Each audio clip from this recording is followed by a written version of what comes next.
Welcome back to 40 Days with Henry. We are on April 4th. We're continuing on in this final week of Lent. Today's passage is called Daring to be Dependent.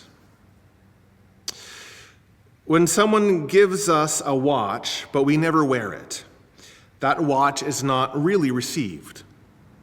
When someone offers us an idea, but we do not respond to it, that idea is not truly received. When someone introduces us to a friend, but we ignore him or her, that friend does not feel well received. Receiving is an art. It means allowing the other person to become part of our lives. It means daring to become dependent on the other. It asks for the inner freedom to say, "Without you, I wouldn't be who I am." Receiving with the heart is therefore a gesture of humility and love. So many people today have been deeply hurt because their gifts were not well received. Let us be good receivers. So it follows along from yesterday.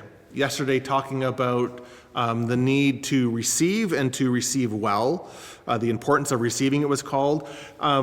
If you don't have the book, you might not know that April 2nd is when Nouwen introduces this kind of topic of giving and receiving. April 2nd, the topic was the dignity of giving and receiving, the dignity to give and receive, it was called.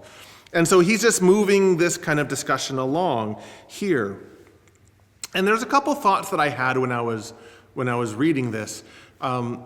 One is this fellowship, this community that Nouwen is trying to really articulate here.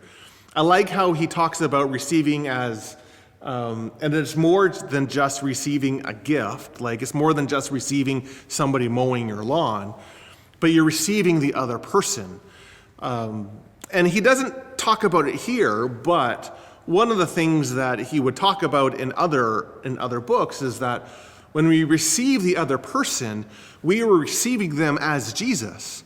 Like Jesus comes to us in the other person, to whom offers us the gift of love and grace. And so when we receive the other person, in this sense of dependency, where I need you to help me be who I am. I need you to speak words of life to me, or whatever, however we might articulate that.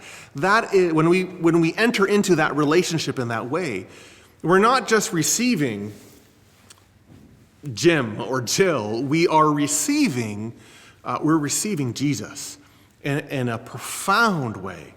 And so there is this kind of importance of doing that. And again, if you think about his journey in L'Arche, that's what he uncovered, this ability to be received as himself, as Henry, not as the author, not as the speaker, not as Catholic priest, not as professor, not as anything, but to be received in love as Henry. And he would receive, Adam and Sue and all sorts of other people. He would receive them as who they were, not based on what they could do, not based on what other people said of them, but who they were. And in doing that, he received Jesus, a deeper experience of Jesus than he ever had in the lecture halls of Yale or Harvard. And so that's a call for us. The interesting thing in this passage is dependence. Because so often when we think about being dependent, we might think about being codependent. And it seems to be kind of a negative word, that somehow dependency is somewhat taxing on people, like that we are just a weight that drags people down. And Nouwen, for a long part of his life, actually lived that out. And he would talk about I think it's in Healing or The Inner Voice of Love, where he talks about needing to forgive other people for not being God to him. Like for not being able to fulfill that deepest need, and everything that would naturally then move him to anger or to hold on to someone in such almost an aggressive way, he needed to just kind of recognize that's not the person I need to hold on to. And so he had this weighty understanding of dependence, which later, through, again, the ministry at L'Arche, and through his own inner healing and his own prayer life, that he got to recognize that there is this place where we are ultimately dependent on God. We're ultimately dependent on Jesus. And that allows us then to receive the full gift of others as a necessary part of our spiritual life. And so there is so it's a different understanding of dependence.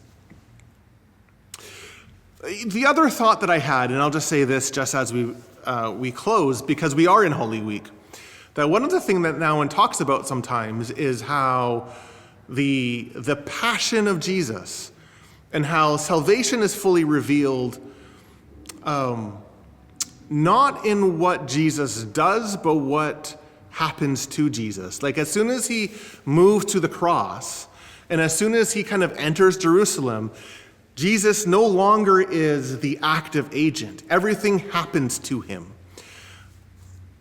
And it is as he receives what happens to him that salvation and forgiveness and love and grace bursts forth. And the cross is transformed from a place of death into a place of life.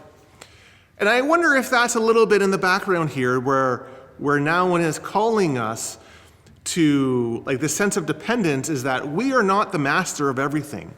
And in some sense, there is an important place in our spiritual life where we await for the will of God to happen to us. That we don't make it happen. We might follow the way and we might walk in the steps of Jesus, but in the end, we are dependent upon what Jesus does.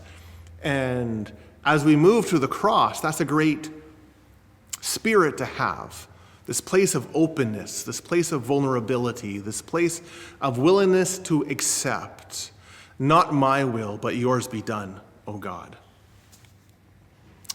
Well, God bless you as you continue on in your last few days of Lent, and I look forward to seeing you in the next video.